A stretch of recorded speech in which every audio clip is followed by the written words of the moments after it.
اعوذ باللہ من الشیطان الرجیم بسم اللہ الرحمن الرحیم. اب جو ہے ہم سورہ تکویر میں 1 to 6 کر چکے. 1 to 6 میں ہم نے قیامت کے پہلے مرحلے کا ذکر دیکھا تھا کہ جب قیامت کا پہلا مرحلہ ہوگا جو پہلے تباہیاں آئیں گی اس کا بیان تھا. اب آگے 7 to 14 آیت میں یہ قیامت کے دوسرے مرحلے کا ذکر ہے جب دوبارہ زندہ کیے جائیں گے. تو اس میں بھی ایک آیت کر کے دیکھتے ہیں اور اس میں دیکھتے ہیں ہمارے لیے کیا ہے. آیت نمبر 7 وَإِذَا النُّفُوسُ زُوِّجَتْ. تب یہاں سے سلسلہ شروع ہے کہ جب جانیں جوڑ دی جائیں گی اور جوڑ دی جائیں گی. جانیں نفوس کا لفظ جو ہے نفس کی جمع ہے اور نفوس بھی جو نفس کی بھی جمع دو طرح ہوتی ہے. ایک ہوتی ہے انفس جو بہت دفعہ نظر آتی ہے قرآن میں, وہ کم کے لیے یوز ہوتا ہے, کم کے لیے جمع یوز ہوتی ہے. لیکن نفوس جو ہے یہ کثرت کے لیے یعنی ملٹیٹیوڈ. اس کا مطلب ہے کہ all of them یعنی سارے نفس جو ہیں وہ ساری جانیں جوڑ دی جائیں گی. تو اس لحاظ سے ٹرانسلیشن میں اور سمجھ آتی ہے کہ سب کی بات ہو رہی ہے. جیسے بہار میں ہم نے دیکھا تھا کہ بہار میں all of oceans آ گئے تھے کہ زیادہ تر جو جتنا بھی پانی ہے سب کا سب, کیونکہ وہ بہار کا لفظ یوز ہوا. اسی طرح یہاں پہ نفوس, تو اس کا مطلب کہ ملٹیٹیوڈ جو ساری جانیں ہوں گی سب جوڑ دی جائیں گی. اس سے پہلے تک کے جو بھی ہم نے سینز دیکھے تھے وہ سب انسانوں سے ان کا ڈائریکٹ تعلق نہیں تھا. آپ دیکھیں سورج سن کا تھا, پھر سٹارز کا تھا, پھر ماؤنٹینز پہاڑ کا تھا, جبال کا, پھر اشار اختلط تھا, پھر وحشی جانوروں کا تھا اور سمندروں کا تھا. تو وہ سینز بتائے گئے تھے. مگر اب جو ہے ان سے بھی زیادہ خطرناک مرحلہ اب شروع ہو رہا ہے. جو ورسٹ ہے, جو بگ تھنگ ہے, وہ کون سا ہے؟ قیامت کا جو دوسرا مرحلہ ہوگا جب دوبارہ زندہ کیے جائیں گے. اس کے بارے میں جو جانیں جوڑ دی جائیں گی اس کے بارے میں ڈفرینٹ اوپینینز ملتی ہیں. ایک یہ اوپینین ملتی ہے کہ جیسا روحیں دنیا میں جسم سے موت کے وقت جدا ہو جاتی ہیں, جسم مٹی میں مل جاتے ہیں اور روحیں چلی جاتی ہیں, لیکن اب جو ہے دوبارہ وہ مل جائیں گے, جسم دوبارہ بنیں گے اور روح اس میں چلے جائے گی. تو وہ جس طرح جسموں سے جوڑ دی جائے گی روح. ایک اوپینین یہ ملتی ہے. ایک اوپینین اس کے بارے میں یہ بھی ملتی ہے کہ لوگ جو ہیں اپنے اعمال کے ساتھ پیئرڈ کر دیے جائیں گے, یعنی کہ جو بھی ان کا اعمال نامہ ہے وہ ان کے ساتھ ہی وہ پیئرڈ کر دیے جائیں گے. اور ایک جو اسٹرانگسٹ یا راجے جسے کہہ سکتے ہیں کہ جو زیادہ تر جس کے بارے میں علماء وہ کرتے ہیں اس پہ اتفاق کہ اکارڈنگ ٹو ڈیڈز لوگ گروپ کر دیے جائیں گے, یعنی کہ لوگ جو ہے ان کو جوڑ دیا جائے گا, ان کی گروپنگ کر دی جائے گی ان کی ڈیڈز کے لحاظ سے. جیسا کہ ہم سورہ واقعہ میں پڑھتے ہیں نا, وَكُنْتُمْ أَزْوَاجًا ثَلَاثَةً, اور تم 3 گروپس میں بٹ جاؤ گے. 3 گروپس میں ایک سابقون السابقون, پھر ایک تھا اصحاب الیمین اصحاب الشمال. تو اسی طرح ڈیڈز کے لحاظ سے پیئر اپ ہو جائیں گے سب, کیونکہ ایک تو ایسے قرآن میں والی آتا ہے اور اس کے بارے میں ہے زیادہ اندازہ کہ شاید یہی وجہ ہو اس میں. اس وقت جو ہے نا زمانوں کا فرق ختم ہو جائے گا. اپنے عمل کی وجہ سے ایک گروپ میں ہوں گے لوگ, چاہے دنیا میں کتنے دور تھے یا ان کا زمانہ ہی کتنا دور تھا, یعنی کہ نیک لوگ صحابہ کرام کے ساتھ اور دنیا میں دور لوگ ایکٹرز ایکٹریسز انہی کے انفارمیشن جمع کرتے رہے, تو ان کے ساتھ جوڑ دیے جائیں گے. بہت خطرناک بات ہے کہ نہیں اپنے عمل کی وجہ سے ایک گروپ میں ہو گئے, اپنی انٹرسٹ کی چیز کی وجہ سے.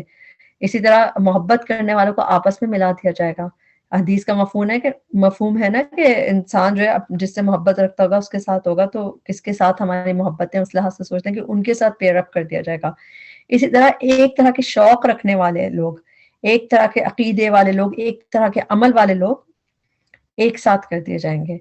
قیامت کے دن کچھ لوگوں سے انسان جدا ہو جائے گا اور کچھ لوگوں سے جا ملیں گے, اپنے ہم خیال لوگوں سے جو اپنے عمل کے مطابق. دنیا میں تو سب ساتھ ساتھ رہتے ہیں نا, میں قیامت کے دن پیئرنگ اس لحاظ سے نہیں ہوگی بلکہ اپنے عمل کے لحاظ سے ہوگی.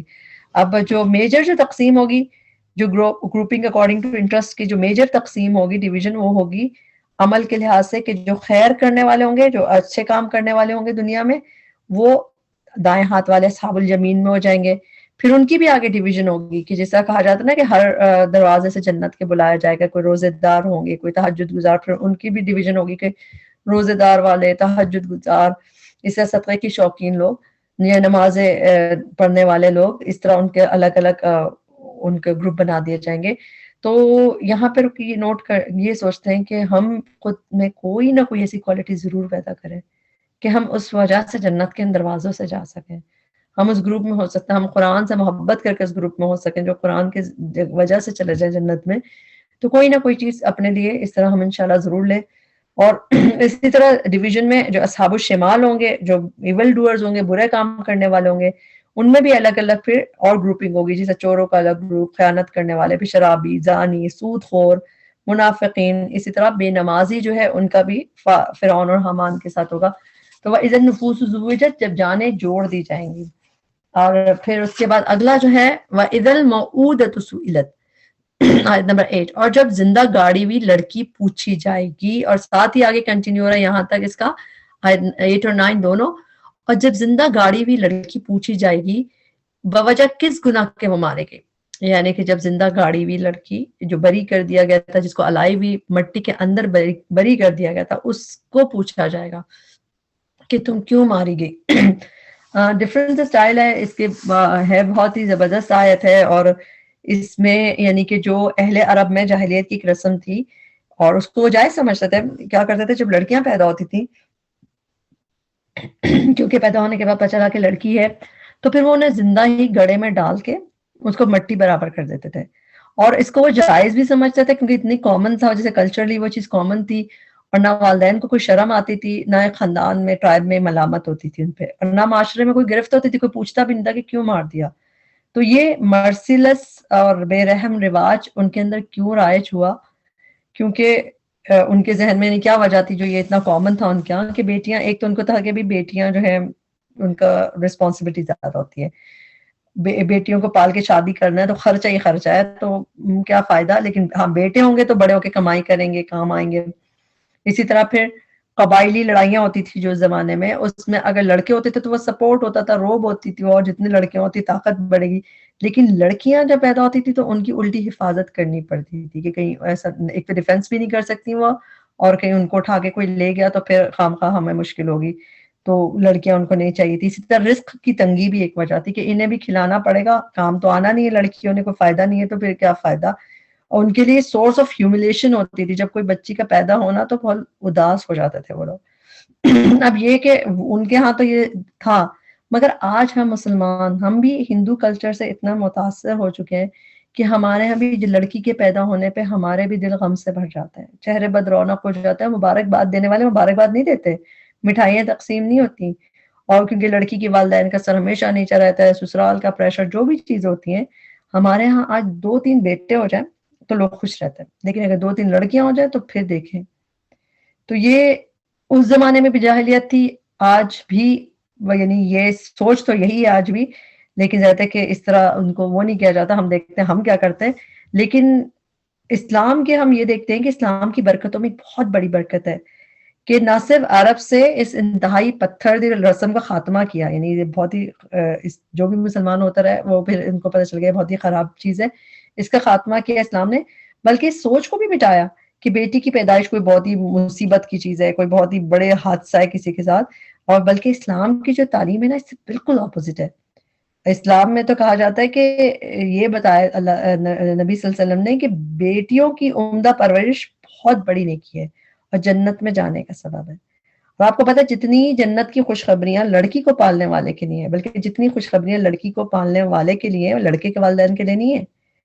اور اگر حدیث ہو، ہم کچھ حدیث بھی دیکھ لیتے ہیں کہ حدیث دیکھتے ہیں پھر دیکھتے ہیں تو ایک یہ بات بھی یاد رکھیں کہ نبی صلی اللہ علیہ وسلم کی تو بیٹیاں ہی تھیں، ہم کچھ حدیث دیکھتے ہیں کہ نبی صلی اللہ علیہ وسلم نے کیا لڑکیوں کے لیے دی خوشخبریاں۔ مسلم میں حدیث ہے جس میں نبی صلی اللہ علیہ وسلم نے فرمایا کہ جس نے 2 لڑکیوں کو پرورش کیا یہاں تک کہ وہ بالغ ہو گئیں تو قیامت کے روز میرے ساتھ وہ اس طرح آئے گا۔ آپ صلی اللہ علیہ وسلم نے یہ فرما کے اپنی انگلیوں کو جوڑ کے بتایا، یعنی اس طرح پرورش کرنے سے نبی صلی اللہ علیہ وسلم کی رفاقت مل سکتی ہے قیامت کے دن۔ ایک اور حدیث دیکھتے ہیں، بخاری میں اور ابن ماجہ میں ہے، نبی صلی اللہ علیہ وسلم نے فرمایا جس کے ہاں 3 بیٹیاں ہوں اور وہ ان پہ صبر کرے اور وہ اپنی وسعت کے مطابق ان کو اچھے کپڑے پہنائے، وہ اس کے لیے جہنم کی آگ سے بچاؤ کا ذریعہ بنے گی۔ سبحان اللہ، یعنی جہنم کی آگ سے بچاؤ کا ذریعہ۔ پھر بخاری اور ادب المفرد اس میں ایک حدیث ہے، نبی صلی اللہ علیہ وسلم نے فرمایا جس مسلمان کے ہاں 2 بیٹیاں ہوں اور وہ ان کو اچھی طرح رکھے وہ اسے جنت میں پہنچائیں گی۔ ایک اور حدیث دیکھ لیتے ہیں، اس میں نبی صلی اللہ علیہ وسلم نے فرمایا کہ جس شخص نے 3 بیٹیوں یا بہنوں کو پرورش کیا، ان کو اچھا ادب سکھایا اور ان سے شفقت کا برتاؤ کیا یہاں تک کہ وہ اس کی مدد کی محتاج نہ رہیں، تو اللہ اس کے لیے جنت واجب کر دے گا۔ ایک شخص نے پوچھا یا رسول اللہ اور 2، یعنی اگر 2 ہوئی تو آپ صلی اللہ علیہ وسلم نے فرمایا 2 بھی، اور ابن عباس جو اس کو روایت کرتے ہیں، انہوں نے کہا کہ اگر ایک کا پوچھتا ہے تو وہ ایک کا بھی کہہ دیتے نبی صلی اللہ علیہ وسلم، جیسے اتنی بڑی خوشخبری. آپ بتائیں کہ اگر ہمیں احادیث پہ یقین ہو، جنت جہنم پہ یقین ہو، تو کیا ہمیں بچیاں ہمیں پیاری نہیں لگیں گی جو کہ جہنم سے آزادی دلا سکتے ہیں؟ تو پھر لگیں گی نا. آج ہم بھی اسی سوچ کے وہ ہوتے ہیں کہ ہمارے بھی چہرے اترتے ہیں، ہم بھی اداس ہوتے ہیں، ان کو سورس آف ہیوملیشن سمجھتے ہیں، جبکہ ایسا نہیں ہونا چاہیے. اچھا، اب اگلا حصہ ہم اس کا یعنی اسی آیت کو مزید لے کے چلتے ہیں جس کا مین ٹاپک ہے. پہلی بات تو ان کا ہم نے کہا کہ اسلام نے ایک طریقے سے اہل عرب کو اس مذموم حرکت سے باز آ کے کریکٹ کرنے کی دعوت دی نا، کہ یہ رسم کو خاتمہ کیا. دوسری یہ بات آخرت کی دلیل بھی ہے. وَإِذَا الْمَوْءُودَةُ سُئِلَتْ بِأَيِّ ذَنبٍ قُتِلَتْ. آخرت کی دلیل کیسے؟ کہ دیکھیں جس کا کوئی دنیا میں انصاف نہ ہو پایا، آخر کہیں تو اس کی داد رسی ہونی چاہیے نا. دنیا میں تو نہیں پوچھا گیا، وہ پیرنٹس نے ہی مار دیا. آپ دیکھیں اگر کسی کو کوئی ٹرائب والے مار دیں تو یعنی کسی ٹرائب والے کو کوئی مار دے تو لوگ ٹرائب والے اس کے بارے میں پوچھتے ہیں، وہ یعنی اس کو کیس کو لے کے چلتے ہیں. لیکن جس بچی کو اپنے پیرنٹس نے ایسا کر دیا، اس کا ساتھ کون دے گا؟ اس کو کون انصاف دلائے گا؟ اور جن ظالموں نے یہ ظلم کیا، آخر کبھی تو وقت آنا چاہیے نا جب ان سے اس ظلم کی پوچھ گچھ ہوگی. اور یہ کسی بھی چیز میں آپ کر لیں، ہم صرف بچے کی بات نہیں کر رہے، کوئی بھی دنیا میں ایسی چیزیں ہوتی رہتی ہیں جس میں انصاف نہیں ملتا. اور جو ظالم ہوتے ہیں ان کو کوئی ہوتا نہیں ہے، ان کا کوئی پوچھ گچھ نہیں ہوتی. تو کوئی تو وقت آنا چاہیے جب ان سے اس ظلم کی پوچھ گچھ ہو، تو اس وقت اللہ تعالیٰ وکیل بنیں گے. اور اس میں آپ یہ انداز دیکھیں کہ لکھا ہوا ہے کہ وَإِذَا الْمَوْءُودَةُ سُئِلَتْ. جب زندہ گاڑی ہوئی لڑکی پوچھی جائے گی کہ بوجہ کس گناہ کے تم ماری گئی. یعنی انداز کس طرح ہے، غصے کا انداز اللہ تعالیٰ کا نظر رہا ہے کہ اللہ تعالیٰ کرنے والوں سے بات تک نہیں کر رہا کہ تم نے کیوں مارا. عام طور پر تو دنیا میں مجرم سے پوچھا جاتا نا کہ کیا کیا، کیوں نہیں کیا. لیکن اس وقت سوچے کہ اللہ تعالیٰ جن سے بات تک نہیں کر رہا ان کا انجام کیا ہوگا. اور یہاں کس سے پوچھا جا رہا ہے؟ وکٹم سے، ماری گئی لڑکی سے پوچھا جا رہا ہے. کیوں؟ کیونکہ انتہائی مظلوم ہے نا، جسے اپنا ہی باپ مار دے، جو ڈیفینس بھی نہ کر سکے. اور اس میں ایک بات کا مطلب ہم لوگ تو اس کو دیکھ کے بڑا افسوس منائیں کہ مٹی کتنے ظالم تھے، مٹی میں مار دیتے تھے ڈال کے، کیسے کر سکتے، کتنے برے لوگ تھے کیونکہ زندہ دفنا دیتے تھے. تو اس وقت مٹی میں زندہ دفن کرتے تھے کیونکہ ان کو کوئی کانسیکوینس کا ڈر نہیں تھا، کوئی پوچھنے والا نہیں تھا، اور یہ پارٹ آف کلچر تھا. آج ہم تو اس کو بہت بڑا گناہ سمجھتے ہیں، لیکن آج ہم ماں کے پیٹ میں زندہ دفن کر دیتے ہیں، اس سے قبر بنا دیتے ہیں، ابورٹ کر دیتے ہیں. جو ابورشن ہے وہ بھی تو ایک قتل ہے، وہ بھی تو ایک مار دیتے نا. اور انڈیا میں تو بہت زیادہ کامن ہے. ہمارے یہاں بھی کئی لوگ جیسی لڑکی کے پیدا ہونے کا پتہ چلتا ہے نہیں کہ الٹرا ساؤنڈ سے پتہ کرا کے اور پھر اس کا ابورٹ کرانے کی پوری کوشش کرتے ہیں. انڈیا میں زیادہ کامن ہے، ہمارے یہاں یہ اتنا کامن نہیں ہے. لیکن خیر ہم اور بھی گئے گزرے ہو گئے، اور بھی گئے گزرے، بدتر حال ہو گیا ہمارا. کیوں؟ کیونکہ اب ہم تو لڑکا اور لڑکی کی کیئر نہیں کرتے کہ لڑکا ہو کہ لڑکی بس جیسے ہی پریگننٹ ہوئے کہیں گے نہیں ہمیں تو چاہیے نہیں تھے اور بچے. کبھی مفلسی کے ڈر سے کہ پالیں گے کیسے ایک دو ہی اچھے بچے. پھر ہم کبھی کہتے ہیں لوگ کیا کہیں گے، ہمیں بڑی شرم آتی ہے، اس ایج میں بچہ ہو گیا، ہر سال اوپر تلے بچے ہو رہے ہیں، تو پھر ہم ابورٹ کرا دیتے ہیں. ہمارے یہاں مطلب کروا دیا جاتا ہے، جبکہ وہ بھی پوچھا جائے گا ہم سے، کیونکہ ابورشن قتل ہوتا ہے اور قرآن میں سختی سے روکا گیا ہے اولاد کے قتل سے. تو اس میں جو ابورشن میں جو طریقہ ہوتا ہے ڈی این سی کرتے ہیں، ڈائلیٹیشن کیوٹاج، اس میں پیسز کر کے کاٹ کاٹ کے بیبی کو نکالا جاتا ہے. تو سوچیں کہ پوچھا نہیں جائے گا کہ اس طرح. تو اسی لیے ضرور اللہ تعالیٰ ہم ان چیزوں سے بچائے، ان چیزوں کی عقل دے، ان چیزوں کا سینس دے کہ بہت بڑی بات ہے. اور اس دن جو ہے ہر مظلوم کا وکیل اللہ ہوگا. اور آپ یہ دیکھیں گے قیامت کے کیوس جو سیٹل ہوتے ہی سب سے پہلی باس پرس مظلوم لوگوں کے بارے میں ہوگی. نہیں جب جیسے معاملے جب سیٹ ہو رہے ہیں نا، سب سے پہلے باس کس کے بارے میں پوچھ کے جو ہوگی؟ مظلوم لوگوں کے بارے میں. کیونکہ ان کو سب سے زیادہ آپ وہ لوگ پوری دنیا میں کتنے عرصے سے ڈسپریٹلی ویٹ کر رہے تھے نا جسٹس کے لیے، جو لوگ بہت مظلوم تھے، تبھی ان کے ساتھ پہلے ڈیل کیا جائے گا. آج دیکھیں جو مظلوم قتل کر دیے جاتے ہیں کئی جگہ، فلسطین میں اور کتنے لوگ اپنے ملکوں میں بھی مظلوم ایسے قتل کر دیے گئے، ابیوز کیے جاتے ہیں، بچے ابورٹ کر دیے جاتے ہیں. اس دن اسی طرح ان سے پوچھا جائے گا کیوں مارا گیا تم نے. آج دنیا میں جس کے پاس وائس نہیں ہے اللہ تعالیٰ اسے وائس دے گا. آج بھی کئی لوگ اپنے لیے نہیں بول سکتے، ہم بھی جانتے ہیں کتنے لوگوں کو جو مظلوم ہے اپنے لیے نہیں بول سکتے، اور جن کا رونا سن کے کوئی بھی ان کی مدد کر نہیں سکتا کیونکہ بس میں کچھ نہیں ہے. کتنے ہم کچھ اور ملکوں کے لوگ، ہمارے ہی ملکوں کے لوگ، اپنے ہی قریب کے لوگ، ہم کچھ نہیں ان کے لیے کر سکتے. تو قیامت کے دن سب سے پہلے ان لوگوں کو امپاور کیا جائے گا. تو کتنی بڑی بات ہے نا قیامت کا دن کا ہونا، کہ جو مظلوم آج ابیوز ہو رہے ہیں جو لوگ، اس دن ان کے بارے میں پوچھا جائے گا، ان کے ساتھ پہلے ڈیل کیا جائے گا ان کے بارے میں. اور قرآن اور اسلام جو ہے وہ سوشل کالز کو بھی ٹیکل کرتا ہے. آپ دیکھیں قیامت کے دن ان کو پوچھنے کا ذکر کر کے انسان کو ابھی بھی جگایا کہ دیکھو اسلام جو ہے سب کے لیے اخرجت للناس، یعنی اسلام یونیورسل کال ہے سارے ہیومنس کے رائٹ کے لیے، صرف مسلمانوں کے نہیں بلکہ سارے ہیومنس کے رائٹ کے لیے. تو یہاں پہ وَإِذَا الْمَوْءُودَةُ سُئِلَتْ بِأَيِّ ذَنبٍ قُتِلَتْ، تو کتنی زبردست سبحان اللہ بات ہے. آگے دیکھتے ہیں وَإِذَا الصُّحُفُ نُشِرَتْ، اور جب اعمال نامے پھیلا دیے جائیں گے، اوپنڈ اپ کر دیے جائیں گے، ڈسٹریبیوشن ہو جائے گی ریزلٹس کی، اور سب کچھ سامنے آ جائے گا جیسے جب پھیلا دیا جائے گا. آپ دیکھیں جو کانٹینٹ ہوگا نا وہ مووی چلے گی آڈیو ویڈیو پروفس کے ساتھ، اور اس میں کیپشن میں نیتیں بھی لکھی آ رہی ہوگی اسٹیٹسٹکس کے ساتھ کہ کتنے گناہ کیے، اور اس میں ساری نیتیں تک ہوں گی کہ کیا سوچ رہے تھے اس وقت کرتے ہوئے، نیکی بھی کی تو کیا سوچ کے کی، اور جو بھی چیزیں کر رہے تھے. تو اس سے کوئی انکار نہیں کر سکے گا. اور آج ریکارڈنگ ہو رہی ہے، اس ریکارڈنگ کا ذکر بہت دفعہ ہم قرآن میں دیکھ چکے ہیں، تو اس دن مگر سب دیکھیں گے. اللہ کرے کہ ہمارے صحیفے ہم اس کو اچھے طریقے سے ہم ان کو مینج کر لیں، ان کو ٹھیک کر لیں، کیونکہ ہمیں وہی نظر آئے گا جو ہم بھیج رہے ہیں. وَإِذَا السَّمَاءُ كُشِطَتْ، اور جب آسمان کی کھال اتار دی جائے گی، اس کی کھال اتار دی جائے گی، یعنی کہ آسمان جو ہے اس کو ادھیڑ دیا جائے گا اس کی کھال کو. قیامت کے احوال میں اسکائی کا اکثر ذکر آتا ہے سما کا، جیسا اذا السماء انشقت، اذا السماء انفطرت، وفتحت السماء فکانت ابوابا، تو اس طرح نظر آتا ہے کہ آسمان کھول دیا جائے گا، پھٹ جائے گا. تو یہاں پہ ہے آسمان کی کھال ادھیڑ دی جائے گی، تو یعنی اس کی چھت کھل جائے گی. آج دیکھیں پرسکون نظر آنے والی چھت ہے نا، اس دن ہٹا دی جائے گی تو اس کے پار نظر آنے لگے گا. یہ کافشین طور روٹ ورڈ جو ہے یہ کھال اتارنے کے لیے یوز ہوتا ہے. اور کشات جو ہے، کشات یہ بچر کو کہا جاتا ہے، کھال یعنی کہ جو کسائی ہوتا ہے اس کو. تو یہ کس طرح کی امیجنیشن کے لے کے آئیں کہ ذہن میں لائیں کہ جب کسی بکرے یا مرغی کی ہم دیکھتے ہیں کھال اترتے ہوئے تو اس کی شکل ہی بدل جاتی ہے، اور ایک ریڈنس سی نظر آتی ہے نا، جب اس کی سکن اترتی ہے تو پنک فلیش نظر آتا ہے، جانور کی ریڈنس نظر آتی ہے. تو اس دن آسمان بھی ریڈ نظر آئے گا. سورہ رحمان میں بھی آتا ہے نا وردۃ کالدہان، کہ وہ ایسا سرخ ہو جائے گا تیل کی تلچھٹ کی طرح. تو اس دن وہ ریڈ ہو جائے گا. اور کیوں ریڈ ہو جائے گا؟ دیکھیں آج بھی زمین میں کچھ ایسا ہوتا ہے کہ بہت زیادہ قتل و خون یعنی اس طرح ہوتا ہے تو اسکائی ریفلیکٹ کرتا ہے، ریڈ ہو جاتا ہے. تو اس وقت جو ہے آگے ہم اس میں آیت پڑھیں گے وَإِذَا الْجَحِيمُ سُعِّرَتْ، اس کے فوراً بعد ہے جب جہنم بھڑکا دی جائے گی. تو جب جہنم بھی بھڑکا دی جائے گی اور وہ ریڈنس اس کی ہوگی تو اس لیے بھی ریڈ نظر آ سکتا ہے آسمان، واللہ عالم. اور اب دیکھیں آسمان کی جب چھت کھول دی جائے گی تو اب جو نگاہوں سے جو کچھ بھی ہڈن ہے، اب یہ سب صحف نشرت، سماء کشطت، جحیم سعرت، جنت ظلمت، ابھی ہماری نظر سامنے سب کچھ ہڈن ہے، نہیں نظر آ رہا. اس دن سب ظاہر ہو جائے گا. ابھی تو ہمیں صرف کلاؤڈز، چاند، سورج، اسٹارز نظر آتے ہیں نا. اس وقت سب چیزوں کے سامنے سے کا پردہ اٹھ جائے گا. اور جس وقت باز پرس ہو رہی ہوگی نا، کورٹ کی ہیئرنگ چل رہی ہے، اس وقت دو چیزیں اور سامنے ہوں گی ہمارے. کون سی چیزیں؟ وَإِذَا الْجَحِيمُ سُعِّرَتْ وَإِذَا الْجَنَّةُ أُزْلِفَتْ، اور جب جہنم بھڑکا دی جائے گی اور جنت قریب لے آئی جائے گی.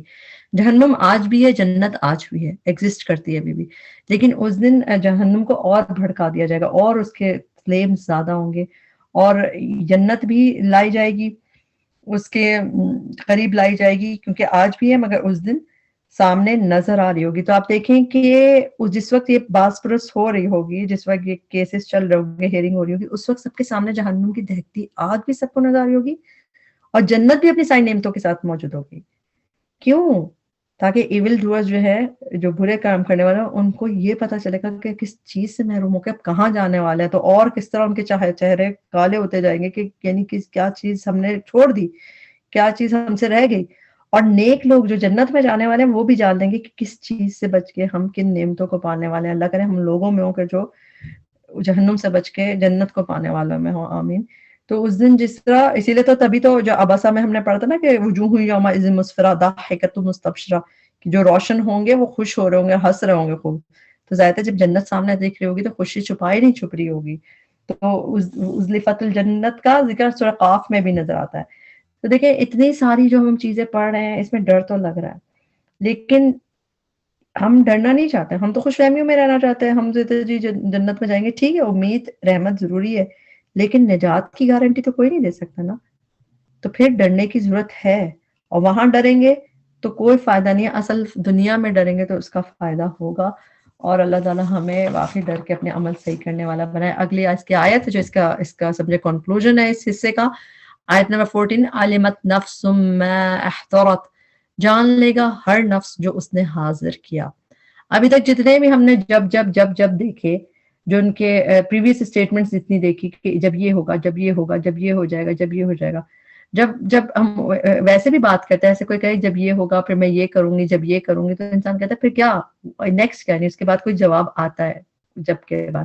تو اسی طرح آپ کو جواب سننا ہی چاہتے ہیں کہ کیا پھر کیا ہوگا جب. تو اب یہ 11 جب کے بعد 11 ٹائم کہنے کے بعد اب جواب شرط آ رہا ہے. اللہ تعالیٰ کہہ رہا ہے علمت نفس ما احضرت, ہر نفس کو لگ پتا جائے گا کہ اس نے کیا حاضر کیا, اس نے کیا لے کے آیا, وہ اس نے کیا پیش کیا, کیا پریزنٹ کیا, اس کو اپنا کیا دھرا سب سامنے نظر آئے گا. تو یہ کنکلوڈنگ ریمارک ہے, سب سے امپورٹنٹ بات تو یہی ہے کہ اس کے سامنے سب کچا چھٹا کھل جائے گا. دیکھیں جیسے بچے کو پتا ہوتا ہے نا کہ اب کیا آنے والا رپورٹ کارڈ میں, ایسے ہم سب کو بھی پتا ہے. اللہ تعالیٰ قرآن میں کہتے ہیں نا بل الانسان علی نفسہ بصیرہ, انسان خود جانتا ہے اپنے نفس پہ خود ہی کافی ہے. تو ہم سب جانتے ہیں, ہم سب کو انداز ہے کہ ہمارے پاس پیش کرنے کو کیا ہے. باقی دیکھیں جو قیامت کے احوال تو جب دیکھیں گے تب پتہ چلے گا, ابھی ہمارے لیے وہ ان سین ہے, ان نیچرل لگتے ہیں. لیکن یہ والا پارٹ جو ہے نا کہ ہم کیا جمع کریں یہ ہمیں ابھی بھی پتہ ہے نارمل سائیکل کہ ہم کیا کیا لکھوا رہے ہیں اپنے اس میں. کیونکہ دیکھیں آج تو ہم اتنے بہانے کرتے ہیں نا, جی میرے میاں وہ ان کی وجہ سے نہیں کر پاتے ہیں, نہیں جی بچے چھوٹے ہیں, دماغی کام نہیں کرتا, بیماری ہے یہ وہ, مگر ہم جانتے ہیں کہ ہم کہاں کہاں گنجائش نکال سکتے ہیں. ہم کتنا ٹائم کتنا برباد کرتے ہیں, نیٹ پہ کتنا کرتے ہیں, فونوں پہ کتنا کرتے ہیں, تو ہم گنجائش نکال سکتے ہیں لیکن ہم نہیں نکالتے. تو انسان کو خود پتا ہے آج بھی, اور جب اعمال نامہ ہوگا تب تو سب چیزیں ریکارڈ ڈسپلے اور پروف کے ساتھ ہوگی, اور اعمال کا جو وزن ہوگا نا وہ بھی نیت کے ساتھ ہوگا. یہ اور زیادہ اسکیری بات ہے. لیکن آج کتنے بھی ہم دیندار خود کو سمجھتے نا, اس دن نیت بھی وزن ہوگی تو سوچیں پھر کچھ بچے گا, کیا پتہ نیت کی کیا ہمارے حالات ہیں. اس دن اللہ تعالیٰ جو ہے ہمارے اعمال کو پورا ویژولائز دکھائیں گے ویژولز میں, اور کہ کتنے حقوق میں کمی کی, اللہ کے حقوق میں کتنی کمی کی, بندوں کے حقوق میں کمی کی. تو ہم سب سوچیں اپنے بارے میں کہ میں اپنے رب کے پاس بھیجنے کے لیے کیا تیار کر رہی ہوں. قیامت کے دن شرمندہ تو نہیں ہوں گی, کیونکہ دیکھیں سب کے سامنے جب آئے گا کیا میری عزت رہے گی. میرے اپنے بنائے ہوئے ڈبے کھلیں گے, سوچیں میں کیا پیک کر رہی ہوں, کس کوالٹی کا کر رہی ہوں, کیونکہ اللہ تعالیٰ کو ضرورت تو نہیں ہے ان چیزوں کی, ہمیں ہی ضرورت ہے. تو ہم کس کوالٹی کے ڈبے بنا رہے ہیں اپنے, کیونکہ اس دن تو وجدوا ما عملوا حاضرا, جو خود عمل کیے ہوں گے وہی حاضر پائیں گے.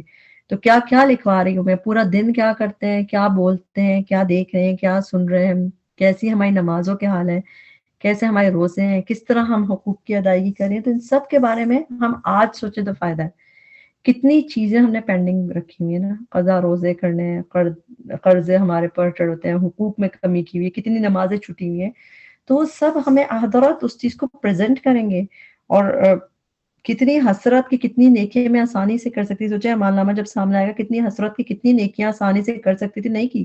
سلام کرنا, سبحان اللہ کہنا, الحمدللہ کہنا ہے, 2 نفل پڑھنا, تو اس دن افسوس ہوگا. اسی طرح کتنی چیزیں معمولی سمجھ کے چھوڑتے رہے, اتنی نیکیاں جن کی ضرورت تھی نہیں کی, کتنے کاموں کو بڑا سمجھا اور وہ جب وزن ہوا کچھ نکلے نہیں کیونکہ نیت خراب تھی. اور اسی طرح کتنے گناہ جو چھوٹے چھوٹے لگتے ہیں کہ کیا فرق پڑتا ہے, کیا فرق پڑتا ہے, اس دن جب انبار نظر آئیں گے اس کے, تو اس سے کتنا افسوس ہوگا کہ کیوں نہیں بچے اس سے, کتنی فضول باتیں کی, کیا ضرورت کیا تھی, کیوں کیا میں نے.